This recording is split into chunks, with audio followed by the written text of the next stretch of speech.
Okay, so guys, today we will discuss about difference between Java interpreter and just-in-time compiler. First, remember both are the part of the GRE. Okay, so whenever GRE load and execute the Java class, so at the time of execution, okay, of course execution happen at runtime. So at the time, just-in-time compiler and Java interpreter comes into the picture. तो जावा interpreter क्या करता है, line by line execution करता है, read execute करता है. But just in time compiler क्या करता है, ये पूरे कोड को एक बार में कंपाइल करता है और ये कन्वर्ट करता है नेटिव कोड में. ये ध्यान रखना, ठीक है. You can say uh, like OS specific code, you can say, from where we can invoke the library of OS to get the output. ठीक है. तो एग्जीक्यूशन स्पीड बढ़ाने में मदद करता है just in time compiler. Java interpreter का purpose कब स्टार्ट होता है एग्जीक्यूशन इसका, जैसे ही एग्जीक्यूशन हमारी एप्लीकेशन स्टार्ट होती है एग्जीक्यूशन, तो उसी समय ही just Java interpreter immediately start हो जाता है. ठीक है. तो वो रीड करेगा, एग्जीक्यूट करेगा लाइन बाय लाइन.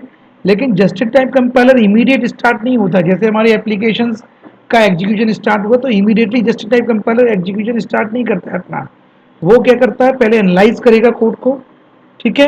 और एनालाइज करके वो हॉट स्पॉट बनाएगा उनको, जो जहाँ जहाँ उसको कन्वर्ट करना है बाइट कोड को और नेटिव कोड में.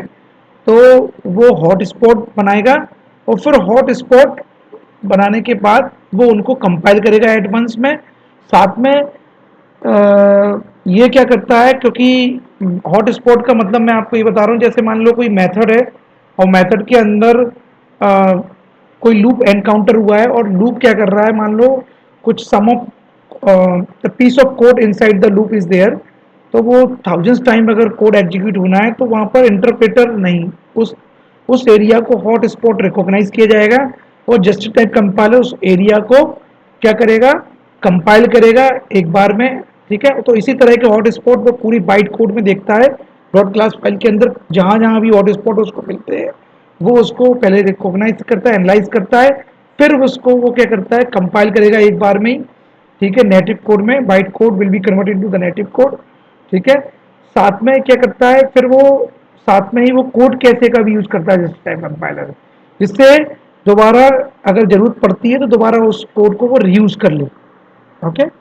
और उसको दोबारा से ऐसा नहीं होगा कि उसको एनालाइज करना या कुछ भी एग्जीक्यूशन करते, तो वो क्या करता है दोबारा से वो कोड कैसे का यूज करता है, कैश मेमोरी का भी यूज करता है जस्ट टाइम कंपाइलर. रिमेंबर, जावा इंटरप्रेटर किसी भी कैसे मेमोरी का यूज नहीं करता है.